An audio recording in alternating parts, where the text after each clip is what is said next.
tivemos 2 encontros em que nós falávamos da questão física, biológica, somática, corporal, da feminilidade e da masculinidade, e um outro encontro no qual nós falamos a respeito da questão psíquica, afetiva, não é? A realidade mais, digamos assim, da alma material, ou seja, aquela parte do nosso mundo interior que os animais também têm. Vocês sabem que os animais também têm um certo mundo interior, né? Você vê um cachorrinho dormindo, ele é capaz de sonhar, a gente vê que ele está sonhando, ele esperneia, reage, de repente acorda assustado, latindo, como se estivesse se defendendo de alguma coisa. A gente sabe que os animais também têm uma alma, mas é uma alma material, uma alma que se decompõe quando o animal morre. Nós gostaríamos de olhar agora para a parte mais espiritual, ou seja, para a nossa alma espiritual propriamente dita, para a parte imortal que está em nós. E o que é interessante, esta alma imortal, ela está ligada também ao nosso corpo, e por isso tem algo de masculino e algo de feminino. Vejam, eu não estou dizendo que a alma é masculina ou a alma é feminina. Mas o que acontece é que a alma sozinha não existe. Existe a alma concreta de pessoas concretas, não é? Então, considerando a alma concreta de pessoas concretas, aquela pessoa ou é masculina ou é feminina. Ou é um homem ou é uma mulher, não é? De tal forma que nós precisamos aqui, então, fazer recurso de toda uma visão antropológica cristã. Vejam, nós não somos almas aprisionadas dentro de um corpo. Se você acha que nós somos almas prisioneiras de um corpo, você tem uma visão errada de ser humano. Isso é heresia. Aí você pode ser espírita, né? Você pode entrar para a nova era, você pode ser, entrar numa corrente filosófica platônica, tudo que você quiser, mas não ser cristão. Os cristãos, nós não acreditamos que nós somos almas prisioneiras dos nossos corpos. Nós somos um todo, corpo e alma, criados por Deus. Então não tem como a gente separar as duas coisas. A separação dessas duas coisas é uma anormalidade que não foi desejada por Deus e chama-se morte. Estão entendendo? Na Sagrada Escritura está dito que Deus não queria a morte. O que é que ele ia fazer para a gente não morrer? Aí já é um problema dele que ele não deixou escrito, né? Deus não falou o que é que ele ia fazer para que nós não morrêssemos. O fato é que ele não queria que nós morrêssemos. E ele não querendo que nós morramos, nós sabemos que ele queria para sempre esta unidade de corpo e de alma. Portanto, a união entre um corpo e a alma é algo desejado por Deus. Tá? Então, se existe a união entre corpo e alma, a forma de o ser humano ser espírito é algo intimamente ligado com o físico, com o material. E quando eu falo de físico, material, eu estou me referindo a esses dois aspectos que nós já vimos nas aulas passadas. Ou seja, nós já falamos do somático, puramente físico, e nós já falamos do espiritual, num sentido mais material do termo. Desculpa usar a palavra espiritual para dizer algo de material, mas é a questão do psiquismo humano enquanto algo que está ligado à matéria, não é? Então, isso daqui é algo que está intimamente ligado também conosco na nossa materialidade. A realidade do nosso espírito está ligada à realidade do nosso corpo. Nós não somos anjos. A forma de o espírito humano funcionar está intimamente ligada ao corpo. Então não tem como a gente fazer de conta, não tem como a gente dizer, faz de conta que eu sou um anjo que não tem sexo. Não. Nós somos pessoas sexuadas. Nós somos sexuados. Isso quer dizer o seguinte, que todo o nosso ser, todo o nosso corpo, relacionamentos afetivos, relacionamentos espirituais, tudo o que nós somos está ligado à realidade da nossa sexualidade. Não é possível distinguir as duas coisas. Distinguir é possível, não é possível separá-las. Essa separação entre corpo e espírito chama-se morte. É a destruição do ser humano. Então, por obediência a Deus, nós temos que compreender que a realização daquilo que nós somos enquanto homens e mulheres passa também no mundo espiritual por essa realidade que é a nossa sexualidade. E eu diria mais ainda, nós precisamos olhar para o fato de que o ser humano foi criado à imagem e semelhança de Deus.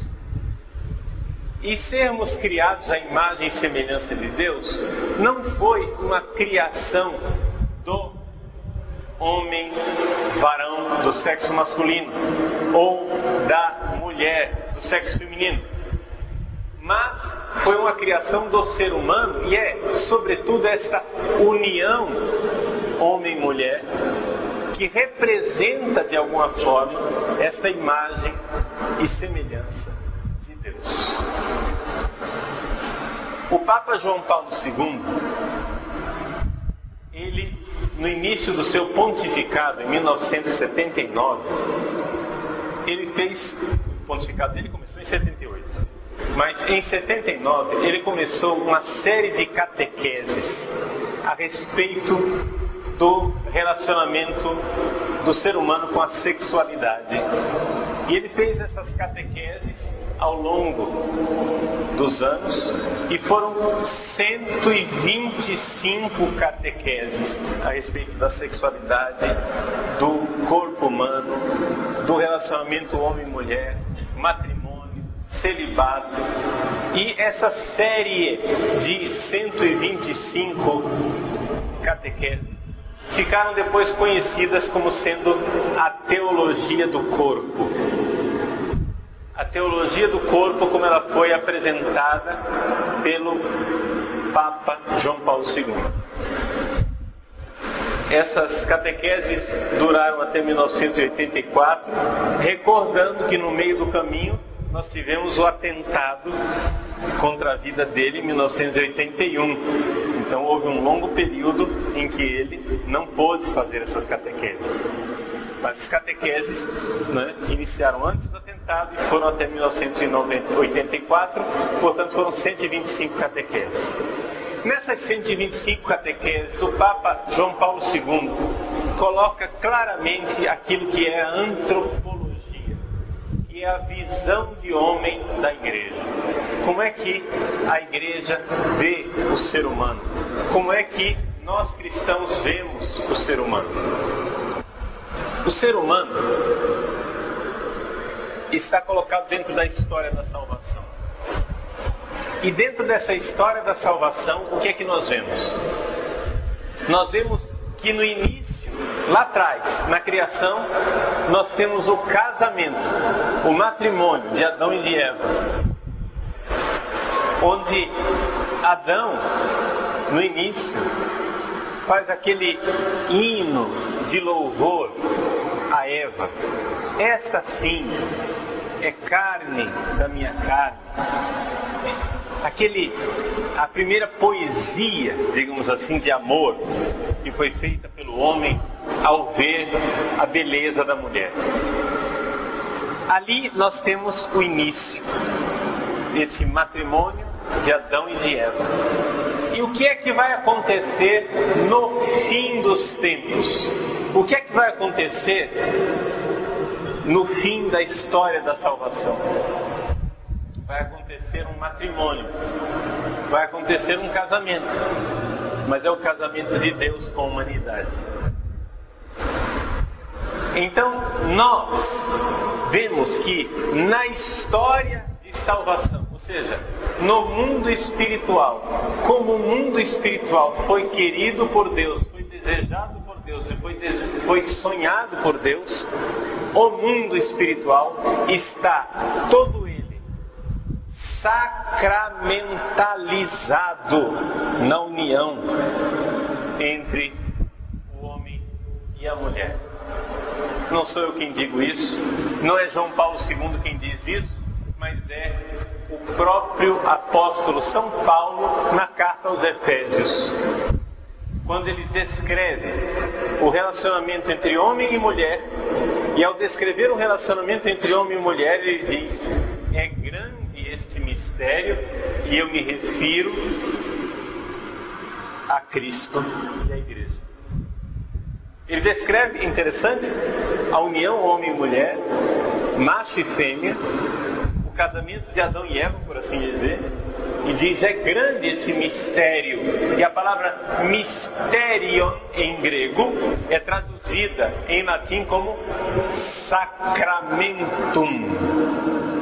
É grande este sacramento. O sacramento da união entre o homem e a mulher é sinal da união redentora entre Deus e a humanidade.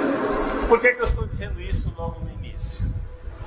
Porque para nós entendermos o caminho espiritual, para nós entendermos esse projeto de salvação de Deus, onde é que entra dentro da nossa espiritualidade a nossa sexualidade, nós temos que ver o todo de Deus.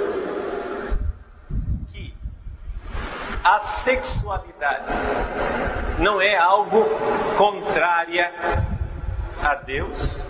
A sexualidade não é algo sujo. A sexualidade não é algo que a gente deve deixar fora do nosso mundo espiritual. Algumas pessoas pensam assim: não, agora eu vou rezar, meu corpo fique aqui fora, que quem vai rezar agora é a alma. Isso não existe.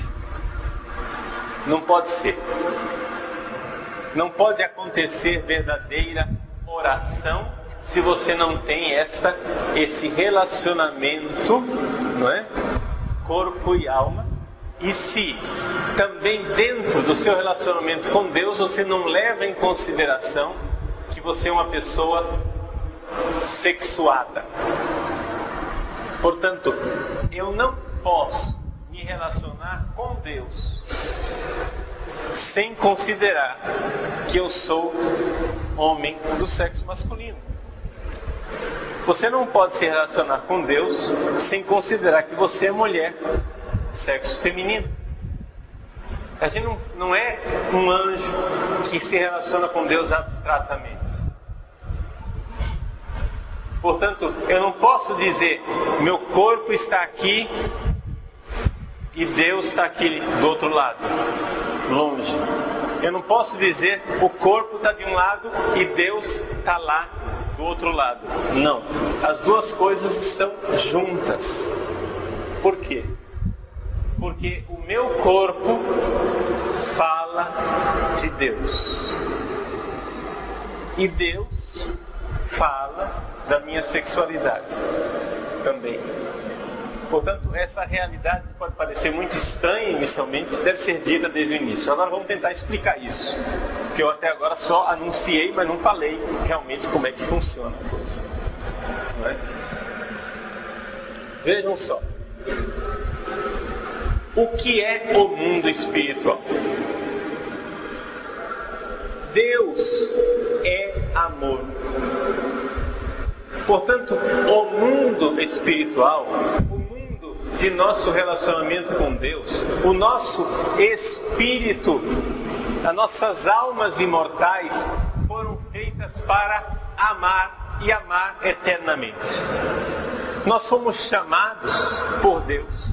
Estamos aqui nesse mundo, nessa vida passageira, e somos chamados por Deus a viver uma vida extraordinária, a vivermos um matrimônio extraordinário, uma união maravilhosa com Deus no céu, em que nós iremos participar da vida intratrinitária. Nós vamos participar do amor de Deus no céu. Nós estaremos casados, nós estaremos unidos de forma extraordinária ao Deus amor lá no céu. Esta é a finalidade de toda a vida espiritual. A finalidade de toda a vida espiritual é um matrimônio. Não somente a finalidade da vida espiritual, a finalidade do mundo é um matrimônio. A finalidade da existência da história é um matrimônio. É uma união entre Deus e a humanidade.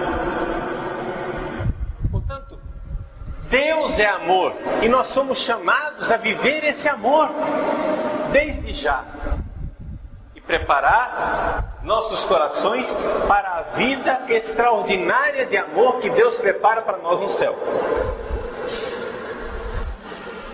Ora, como é que nós amamos? Como é que nós, seres humanos, somos capazes de amar?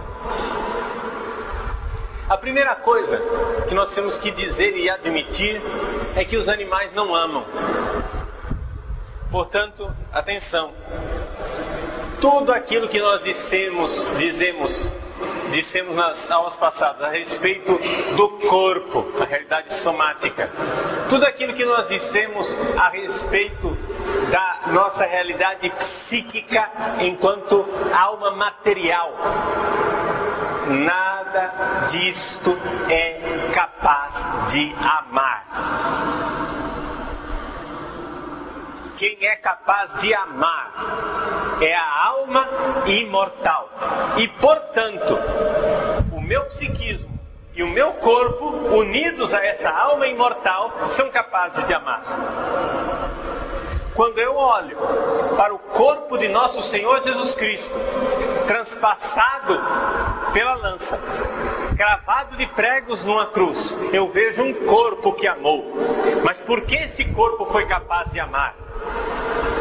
Porque ele tinha uma alma imortal. É esta alma imortal que torna o corpo capaz de amar. O corpo deixado a si mesmo ele não é capaz de amar. O psiquismo material e animal não é capaz de amar. Portanto, o dom de amar é um dom extraordinário de Deus, dado ao ser humano. E é maravilhoso que nós já sejamos nesta terra, ainda nessa terra, capazes de amar. Isso é algo assim que nos deixa praticamente boquiabertos, poderíamos dizer. É incrível que nós sejamos capazes de amar. E é por isso que as pessoas que não têm fé, é por isso que os pagãos, é por isso que os ateus, de uma forma geral, têm uma posição cínica diante do amor. Eles não acreditam no amor. Eles não acham que o amor seja possível. Eles acham que o amor é hipocrisia, é cena, é teatro. Está entendendo? Por quê? Porque eles acham que o homem só é capaz de ser egoísta, o homem só é capaz de fazer as coisas de forma animal. E de fato, se você for olhar para a natureza animal, você vai ver que nós não somos capazes de amar. O que é o amor verdadeiramente? Não é? O amor verdadeiramente é uma realidade divina. O amor é esta entrega de si. em que eu me despojo de mim mesmo, em que eu esqueço de mim para me entregar e para dar a vida ao outro.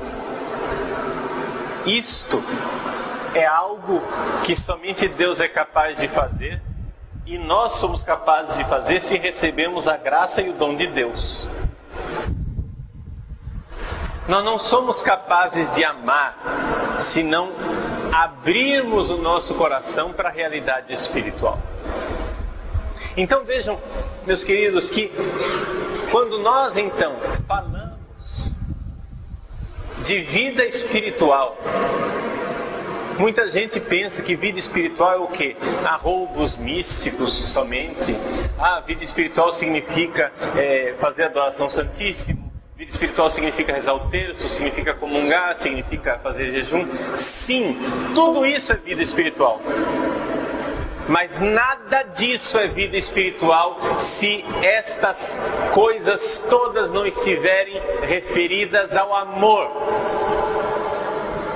Se você reza o terço e o seu coração não é um coração que está aberto ao amor para amar, o que você faz é hipocrisia, não é vida espiritual verdadeira. A vida espiritual verdadeira é uma vida que nos coloca dentro da vida de Deus, e Deus é amor. Portanto, amar não é um detalhe da nossa vida espiritual. Ou seja, quando um eremita, quando um monge cartucho se fecha dentro de um mosteiro, não sei se vocês sabem como é que é a vocação dos monges cartuchos. Os cartuchos, eles vivem uma vida semi-eremítica, quer dizer o seguinte, eles têm uma cela, quer dizer, um pequeno apartamento, diríamos assim, um pequeno quarto, apartamentozinho, uma espécie de kitnet, né? Com um jardinzinho próprio, onde ele pode ali cultivar seu jardim, cuidar da sua vida. Eles se reúnem para a missa comum, para cantar algumas horas do ofício, fazem voto de silêncio o tempo todo e vivem sozinhos, fechados dentro das suas celas. Depois alguém passa, né? Um dos irmãos que é responsável da cozinha passa e coloca o prato numa gaveta, e a pessoa passa o dia sozinho, é eremita. Uma vez por mês eles têm um passeio em que eles podem falar, eles falam uma vez por mês, e assim eles vivem a vida deles de oração. Eles rezam os 150 salmos todos os dias. Nós, padres diocesanos, rezamos 150 salmos todos os meses. Eles fazem 30 vezes mais, ou seja, todos os dias, né? Eles rezam os 150 salmos. Muito bem. Essa vida espiritual desse cartucho, se ela não for uma vida espiritual voltada para o amor e para o amor trinitário, o amor de Deus, ela não é nada. Estão entendendo? E eles estão lá porque nos amam. Aqui no Brasil só tem uma cartucha, em Santa Maria, Rio Grande do Sul. Está escrito lá na porta da cartucha: não nos visite, estamos rezando por você. Eles não estão querendo receber visita, eles estão rezando, a vida deles é séria. Eles não fazem propaganda vocacional, pouca gente sabe que eles existem, né? E é uma vocação muito específica dentro da igreja, não é todo mundo que tem essa vocação. Mas eu estou dizendo essa vocação radical, isolada, fechada dentro de uma cela, para que você entenda que, mesmo sendo um eremita, aqueles homens que vivem uma vida semi-eremítica são verdadeiras usinas atômicas de amor. São verdadeiros radiadores atômicos de amor. Eles estão lá porque amam, porque se não for por amor, ninguém aguenta uma vida dessas. Se não é por amor, aquela vida não existe, não tem sentido, ninguém aguenta, enlouquece. Eles não são sozinhos, porque não existe solidão para quem entrega a sua vida por amor e pela salvação dos outros. No céu, nós vamos ver o quanto nós recebemos dos mosteiros cartuchos na nossa vida do dia a dia. Se nós hoje estamos aqui, é porque aqueles homens estão lá, rezando por nós. Nós cremos nisso? Então, é importante nós compreendermos o que é a vida espiritual.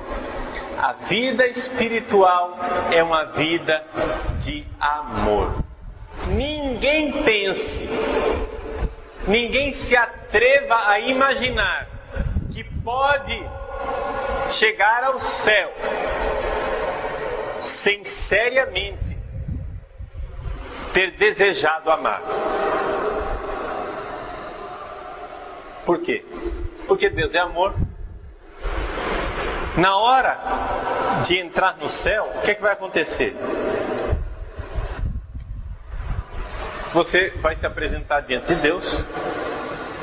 Deus vai se mostrar para você, você vai ver que Ele é amor. E você vai dizer, quero amar ou não quero amar.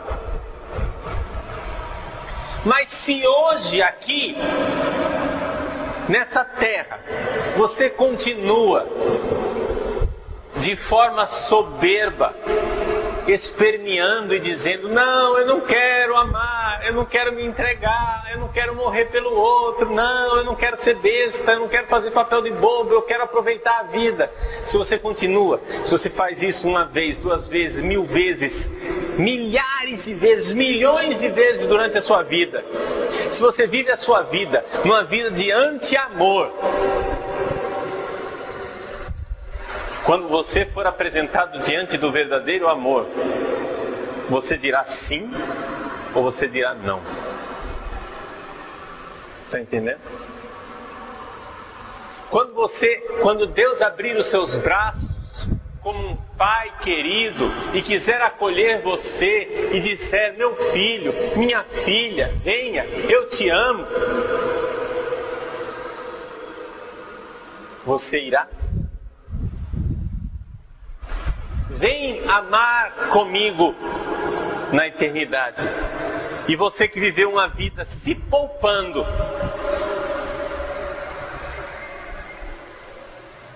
vai correr para os braços dele? Gente, quem não ama já vive o inferno aqui na terra. Não precisa nem esperar o inferno lá. Vai ter inferno lá também, mas já vive um pedaço dele aqui. Eu atendi outro dia um rapaz em crise, né? Já tem uma vida profissional e pensando, não, porque o meu chefe lá no departamento, que ele é funcionário público, né? Não, porque o meu chefe não me dá atenção, só dá atenção mais para os outros e não sei o que, eu vou sair, eu vou pedir as contas, eu vou procurar um outro lugar, e isso e aquilo. E sabe aquelas... É uma criança crescida, uma criança barbada, entendeu? O cara já devia ser adulto e no entanto é infantil, porque ele acha que ele é o centro do mundo e que o mundo deveria viver para cuidar dele, pobrezinho, coitadinho, porque ele, afinal das contas, é a coisa mais linda que já passou na face dessa terra. A gente vê o inferno que ele vive. Eu falei para ele, meu filho, quanto tempo vai levar para você descobrir o que é a vida verdadeira? Que esta vida só tem sentido se ela for dada. se ela for entregue, se ela for doada, quanto tempo vai levar para você enxergar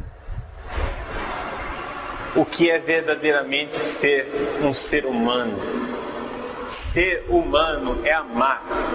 Ser humano é ser para os outros, é se entregar, é ser capaz de morrer para que o outro seja. Mas se você vive, não, eu quero ser feliz, eu quero meu lugar, eu quero ser especial, eu quero não sei o quê, se você vive buscando, né, seus lugares especiais, o que é que vai acontecer? Você vai viver no inferno já aqui na terra. Quando Deus abrir os braços lá no céu para você e disser, vem amar comigo na eternidade, e você vir o que é o amor, amor é entrega. Quando você olhar e vir que o amor de Deus é essa entrega da cruz, você vai dizer, não, isso aí eu não quero. Vai virar as costas e vai embora. E vai virar as costas para a felicidade eterna, para a maravilha do céu. Agora, nós precisamos já aqui nessa terra, já aqui nesse mundo, preparar o nosso caminho de céu. Precisamos amar já aqui se nós queremos ser gente. Um ser humano é uma tarefa, um ser humano é uma missão. Você não nasce gente. Algumas pessoas vão dizer, padre, mas se o senhor chega e diz que a gente não nasce como um ser humano, que a gente se torna um ser humano, o senhor está justificando o aborto, porque lá no ventre da mãe ele ainda não é humano. E você pode cair no chão, na grama, e não levanta mais, porque é um jumento de 4 patas, porque não está entendendo nada do que eu estou dizendo. Por quê? Porque existem formas de ser. Filosoficamente falando, existem formas de ser. Ou seja, as coisas já são, mas ainda não são em plenitude. As coisas podem ser em potência. Uma flor em botão ainda não é a flor que desabrochou. Uma flor em botão é uma tarefa. Ela já é flor, mas ela ainda não é uma flor. Está entendendo? Qualquer um entende que existem níveis de ser. Você, quando está na barriga da sua mãe, você já é um ser humano, mas você ainda não é um ser humano. Porque você é uma tarefa. Você tem uma vida para viver. Deus nos deu essa vida para vivê-la. Deus nos deu essa vida para que a gente a viva de verdade. E o que é que nós somos chamados a viver? Somos chamados a preparar o céu. Deus é amor e nós somos chamados a amar já aqui nessa terra. Esse é o grande desafio. E como é que eu amarei? Ora, só existe uma forma de seres humanos, corpo e alma, amarem. Essa forma é sexuada. Eu não tenho condições de amar um ser humano sem que a minha sexualidade afete o meu amor em tudo. Atenção, quando eu digo sexualidade, eu não estou falando de genitalidade, eu não estou falando dos órgãos genitais. Eu estou aqui fazendo uma palestra para vocês. E a minha forma de fazer essa palestra, ela é uma forma sexuada. Por quê? Porque claramente o meu jeito de falar é um jeito masculino. Se uma mulher viesse aqui falar, ela falaria de uma forma completamente diferente. Existe uma verdade do nosso relacionar. Quando eu me relaciono com uma criança de colo, eu me relaciono como homem. Que é uma coisa completamente diferente de uma mulher se relacionar com uma criança de colo. Por mais que a gente procure, né, fazer gracejos para a criança, né, fazer bilu-bilu, né, Mas é diferente o jeito de um homem tratar uma criança. Não é que ele precisa, não é que ele é um brutamontes, não é isso, mas a própria natureza masculina. A mulher, quando Deus fez a mulher, fez para ela ser esse lugar acolhedor. A mulher é sinônimo de acolhida, em todos os sentidos. Ela primeiro é o útero que acolhe, mas depois é o colo que acolhe. Por mais que um homem queira, ele nunca vai ser acolhedor como uma mulher. Porque existe uma certa rigidez no corpo masculino que impede que ele seja este regaço acolhedor que é a mulher. Entende? Quer queira, quer não, vamos ser bem objetivos, né? A mulher, ela é mais macia. O excesso de músculos no homem, ou excesso de ossos, como é o meu caso, torna, né, pouco acolhedor o meu abraço para uma criança. Embora a criança precise, seja do afeto masculino, seja do afeto feminino. Mas eu estou dizendo isso porque a nossa forma de amar é sexuada. A forma de amar é sexuada. Por exemplo, tem um Carmelo, onde a madre faleceu há pouco tempo. E essa madre, embora não saísse da clausura, embora estivesse dentro das grades do Carmelo a vida inteira, ela exercia uma maternidade espiritual em toda aquela região. E às vezes também fora daquela região, em outros estados do Brasil, padres, bispos, leigos, catequistas, tanta gente ia procurá-la.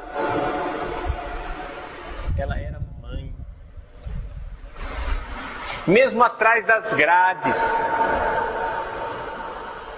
mesmo usando o hábito severo das carmelitas, mesmo sem poder dar um abraço, ela era mãe acolhedora. Por quê? Porque a forma de amar daquela mulher era sexuada. A gente chama ela de madre, mãe. Está entendendo? Então, a nossa vida espiritual é uma aventura de amor. É um caminho que nos desafia para o amor. Como é que a gente chega lá? Aí calma, não vamos pôr o carro na frente dos bois. Vamos por partes. Mas é importante, em primeiro lugar, nós entendermos que aqui, finalmente, nós chegamos no centro daquilo que nós queríamos nessa nossa formação. É por isso que não vai ser uma palestra sobre a vida espiritual do homem e da mulher. Não, vão ser inúmeras palestras. Eu não sei ainda quantas serão, porque eu tenho que dividir um pouco a matéria, porque é muita coisa. Mas nós precisamos ver a realidade espiritual do homem e da mulher, para que o homem e a mulher, sendo autênticos e verdadeiros na sua própria identidade, eles realizem a sua missão de amar. Por que é que nós iniciamos esse grupo?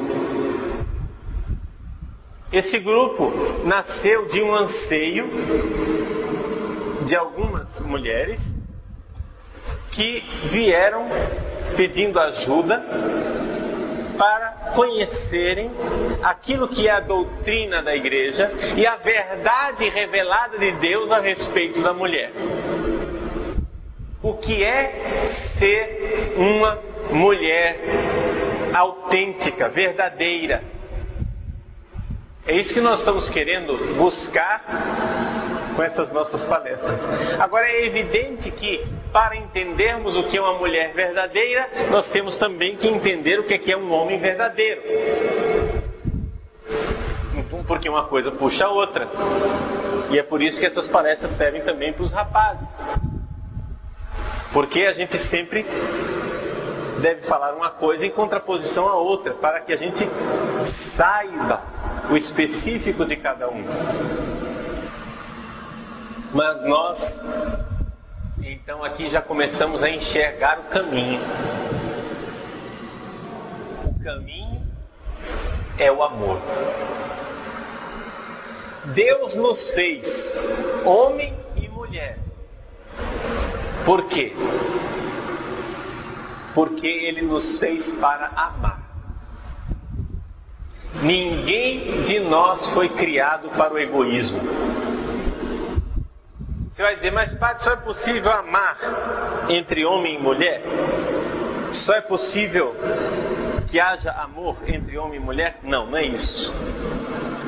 Claro que existe amor também entre pessoas do mesmo sexo.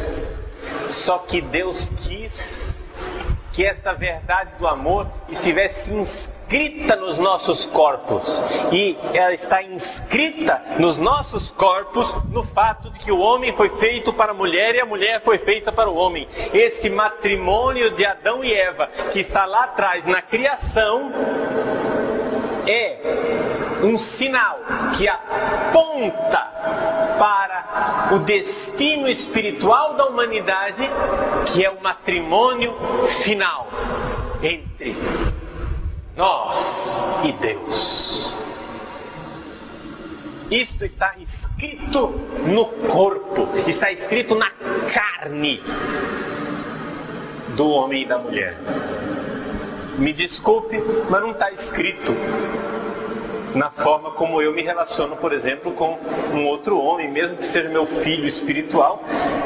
Se está escrito isso, está escrito no sentido que, assim como eu amo meu filho espiritual, eu amaria também meu filho biológico. Então aí já se remete ao matrimônio outra vez, você entende? Como as coisas voltam lá no início, voltam em Adão e Eva. Então, existe esta realidade a qual todos nós somos chamados. Existe esta realidade que está escrita nos nossos corpos. Portanto, querer agora igualar homem e mulher, abolir as diferenças entre homem e mulher, é uma rebeldia contra esta beleza do amor. Porque o amor precisa ser o amor do diferente.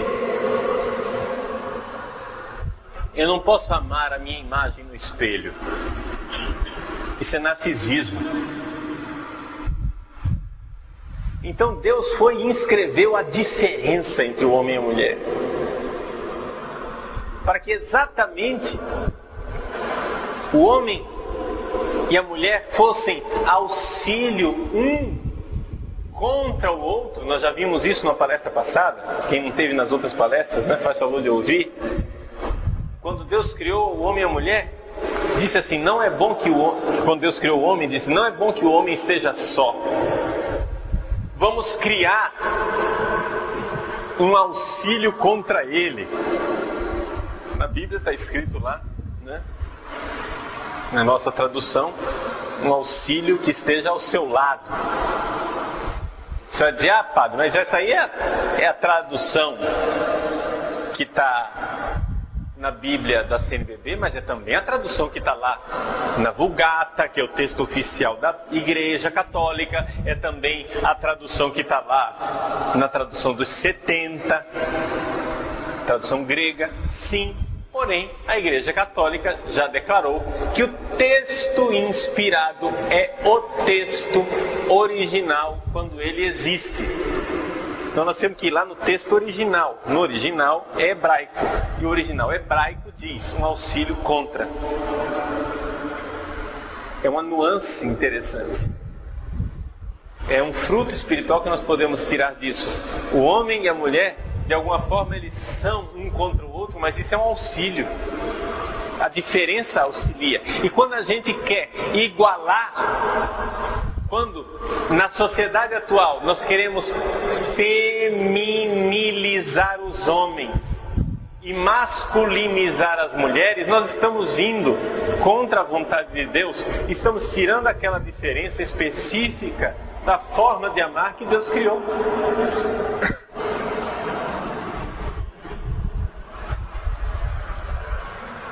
A sociedade atual incutiu nos rapazes um complexo de culpa imenso de serem homens. Os homens se sentem culpados de serem homens. Hoje em dia, talvez não os pais mais antigos, mas pega os pais mais jovenzinhos hoje, com pai que acabou de casar, que teve filho agora com 20 anos, 25 anos, né? Com 30 anos de idade. Esses pais mais jovens, você vê que o pai, estou falando do homem aqui, pai do sexo masculino, você vê que esses pais, muitos deles têm um complexo imenso de ser pai. Eles querem ser uma mamãe barbada. Né? Você espera que ele tome uma atitude de pai para pôr o filho nos limites, que ele tome uma atitude, etc. Não toma. A criança termina tendo duas mães, uma com barba, outra sem barba, as duas preocupadas em mimar a criança. Por quê? Porque os homens não querem mais ser masculinos. E isso vai até o extremo, né, dos homens que começam, é brinquinho, é o cabelo comprido, aí tem a raça dos emos, né? Eu vi agora, nós fomos a Roma, né? E os padres, a gente viu nos ônibus de Roma a quantidade imensa de emos. Quem não sabe o que é emo, né? É uma tribo, né? É um grupo. Esses rapazes todos, cabelo bem comprido, assim, do tipo emocional, chora à toa. Ou seja, é um homem feminilizado. Não estou dizendo que eles são homossexuais. Não são necessariamente homossexuais. Mas são homens que perderam a fibra masculina. São homens feminilizados. Então, a geração de rapazes que não quer ser homem. E as mulheres? E as mulheres que não querem ser mulher. Por quê? Porque o feminismo radical tem feito com que a mulher seja a sua maior inimiga. Tudo aquilo que torna a mulher feminina, delicada, frágil, é tido como inimigo da mulher. Então, a mulher não pode ser frágil. A mulher tem que ser dura. Vai se masculinizando cada vez mais. A mulher não pode ser emocional.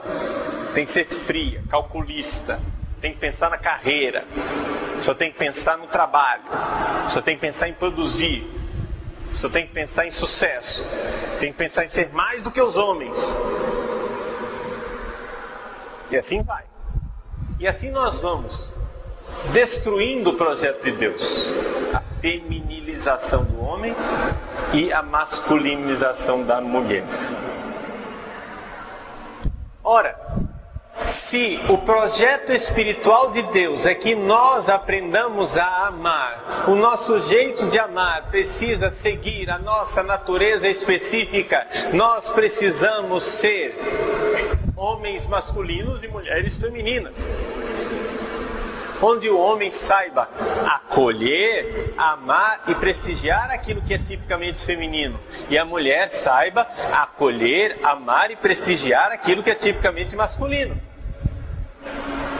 Mas nós precisamos encontrar essa verdade a respeito de nós mesmos, porque senão a nossa forma de amar fica comprometida.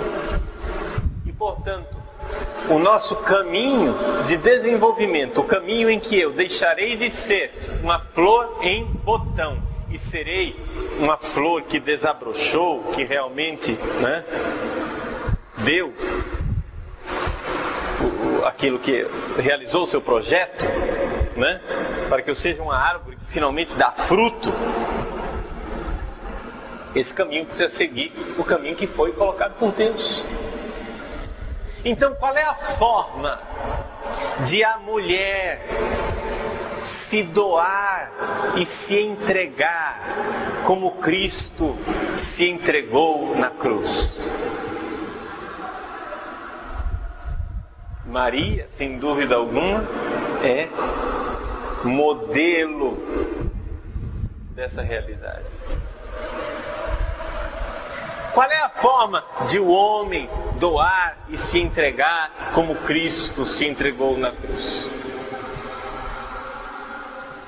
Então, aqui é que está a realidade.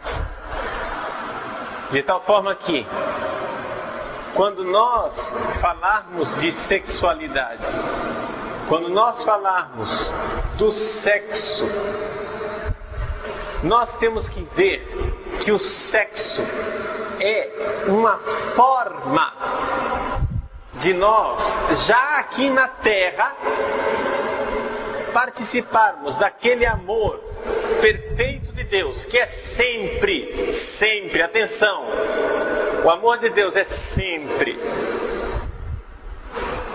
livre,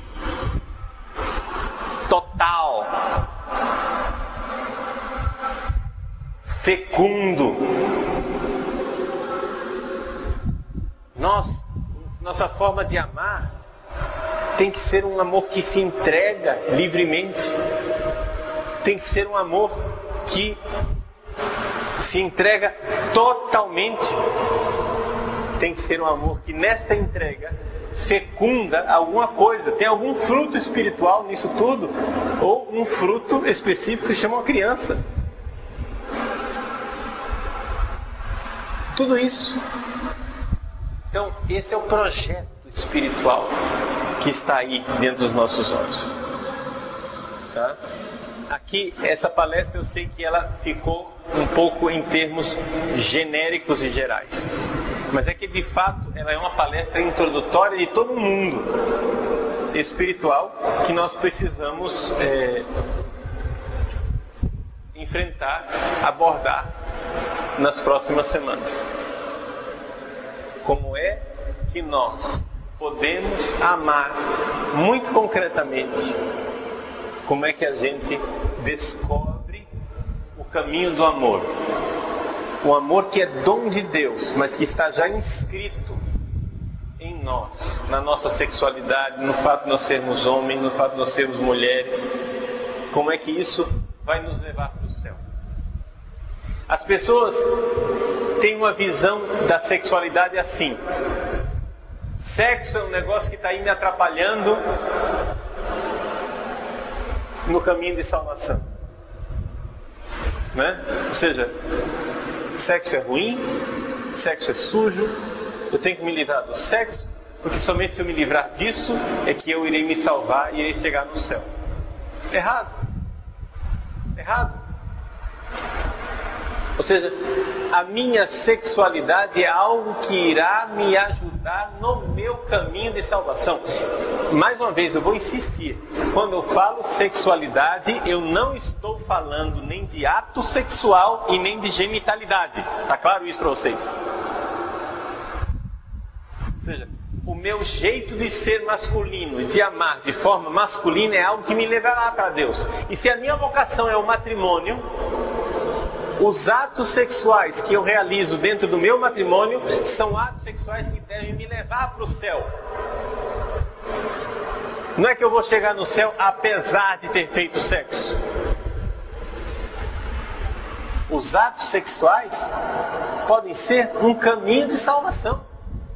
Mas como que pode ser isso, padre? Calma, cenas dos próximos capítulos, né? Mas é importante a gente entender isso, que o amor entre um homem e uma mulher tem que ser esse sacramento do amor entre Deus e a humanidade. Então, quando um ato sexual consegue ser um sinal desse tipo de amor, livre, total, fecundo, que é o amor de Deus, então esse ato sexual entre o homem e a mulher é algo que me leva para junto de Deus, é algo que me conduz nesse caminho. Agora, infelizmente, o mundo, não é, como ele está deturpando aquilo que é o projeto de Deus e a sexualidade de Deus. E a identidade entre homem e mulher. Não é?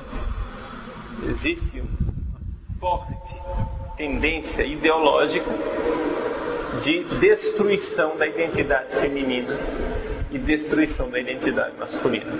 A pergunta é: qual é a relevância da sexualidade no céu, já que primordialmente a função da sexualidade é gerar filhos aqui na Terra, é algo bastante real e concreto, material, poderíamos dizer assim, mais ligado àquelas duas áreas da nossa vida, que é a área somática, física, biológica, e a área psíquica, no sentido afetivo mais material do termo. E no céu, tudo isso parece que vai ter um segundo plano.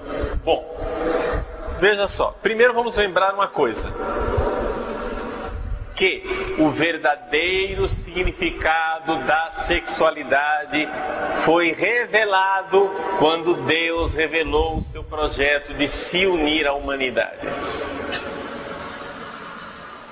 Se nós não olharmos para o projeto total de Deus, que é o projeto de que um dia haverá esse casamento entre Deus e a humanidade, essa união, né?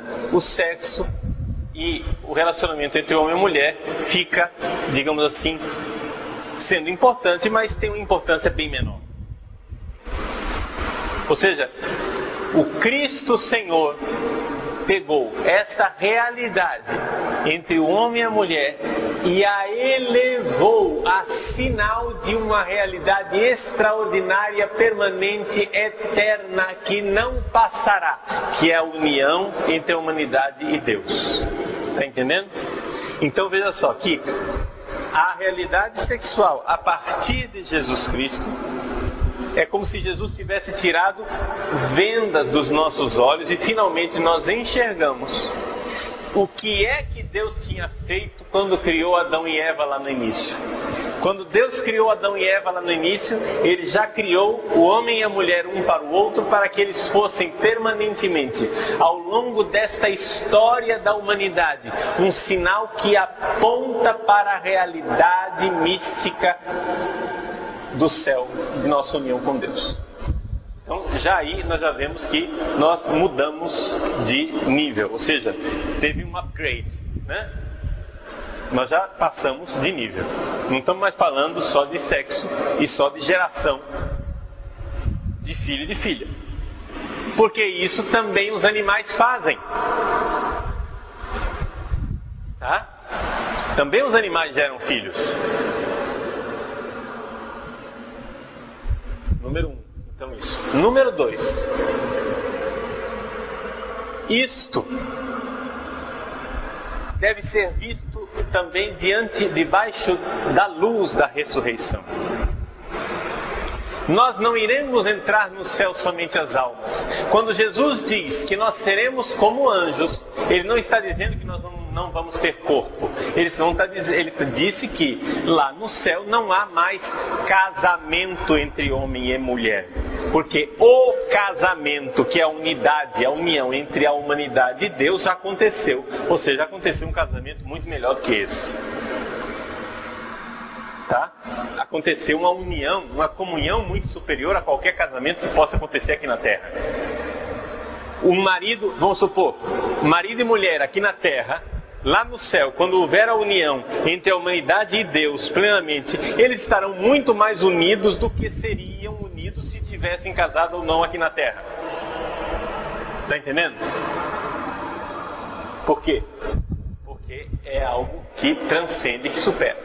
Mas essa realidade deve ser vista à luz da ressurreição. Ou seja, nós, quando entrarmos no céu, teremos um corpo.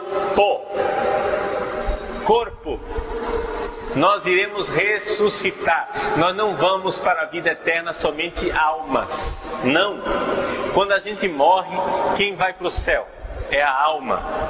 Mas o nosso corpo fica esperando a ressurreição dos mortos, que acontecerá no fim dos tempos. Então isso quer dizer que o nosso corpo irá para o céu. Este corpo será um corpo sexuado. Não haverá mais o exercício da sexualidade. Não é? Mas o nosso corpo tem um lugar lá. E a relevância, a importância, não é, do nosso corpo, da nossa sexualidade, se revela nesse sonho e nesse projeto de Deus que é o amor. Porque se nós aqui na Terra já começamos a amar, como é que eu amo? Vejam só, gente. Eu sou celibatário. Eu posso amar de 3 formas como celibatário. Mas também um casado ama de 3 formas, né? Eu posso amar na relação paterno-filial. Isso quer dizer, ou eu amo porque sou filho de alguém, ou eu amo porque eu sou pai de alguém. Estamos de acordo? Então, essa relação pai-filho. Ora, se eu entro nessa relação de pai e de filho, olha só a minha sexualidade, como isso influencia. Eu nunca vou conseguir amar uma pessoa como sendo uma mamãe. Entende? Não sei se vocês já notaram. Vamos olhar para a realidade do homossexual, do gay. Vocês já notaram que os homossexuais não são capazes de ser mulher? Eles só são capazes de ser caricatura de mulher. Já notaram isso? A mulher é uma coisa serena, tranquila. O homossexual é uma coisa espalhafatosa. É ou não é verdade? Você vê claramente que uma coisa é ser uma mulher, outra coisa é ser um gay. Por quê? Porque aquela criatura, embora ele seja homossexual, embora ele possa estar vestido de mulher, embora ele tenha feito operação para mudar o sexo 500 vezes, embora ele tenha colocado silicone, feito o que quiser, depilação, tomou hormônio, mudou a voz, tudo o que quiser, ele é homem na mais profunda realidade do seu ser. Ele jamais deixará de ser homem. E o que ele está fazendo é algo que vai contra o ser dele e, portanto, ele jamais conseguirá ser mulher. Ele só consegue ser caricatura de mulher. Está entendendo? Porque o jeito de amar, eu só vou conseguir amar sendo pai. E Quando eu amar sendo filho, se eu sou filho de uma mulher, eu vou amar sendo filho de uma mulher. O relacionamento de um filho com a mãe é completamente diferente do relacionamento de uma filha com a mãe. É ou não é verdade?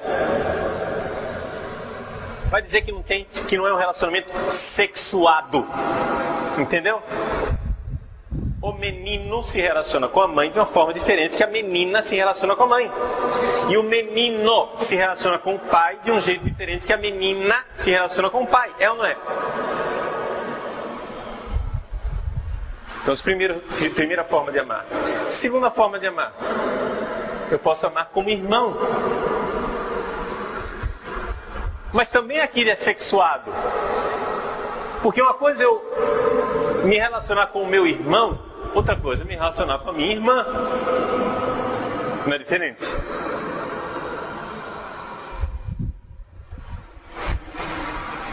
E então eu posso também me relacionar de uma terceira forma, como esposo. Mas vejam, mesmo sendo celibatário, não é? Eu tenho um relacionamento de esponsalício. Quem é a minha esposa? É a igreja. Então eu tenho um relacionamento de esposa, de marido para com mulher. Mas será sempre algo sexual, porque eu sempre serei marido. Está entendendo? Não tem como fugir disso. Por que é que, por exemplo, quando as religiosas falam da vida espiritual delas, para elas é tão importante essa realidade de ser esposa de Cristo? Mas se você for pegar entre os homens, esse negócio não cola. Entendeu? Alma, esposa, o negócio assim não funciona. Por quê? Porque o nosso relacionamento é sexuado. Veja, até mesmo o relacionamento de vocês, mulheres, com Jesus, que é do sexo masculino, é diferente do relacionamento meu, homem, com Jesus, que é do sexo masculino. O nosso relacionamento é sexuado, quer a gente queira, quer não. Eu não estou dizendo que ninguém de nós, pelo amor de Deus, ninguém imagina ato sexual com Jesus, né? Isso seria uma blasfêmia horrível. Seria um sacrilégio, uma coisa impensável. Algo que está longe. Mas o nosso relacionamento com Jesus é sempre o relacionamento de um homem com outro homem, ou de uma mulher com um homem. Você vem me dizer que São Pedro se relacionava com Jesus da mesma forma que Maria Madalena se relacionava com Jesus? Não era o mesmo relacionamento. Por quê? Porque os nossos relacionamentos são sexuados. Então isso é a questão da verdade a respeito de nós, que nós não podemos fugir. E isso está marcado no nosso ser, na verdade do nosso ser. Portanto, nossos corpos não são realidades descartáveis, mas são realidades que nós devemos olhar a partir da meta final, que é o sonho de Deus para nós, que é a nossa ressurreição no céu, onde haverá o casamento da humanidade com Deus.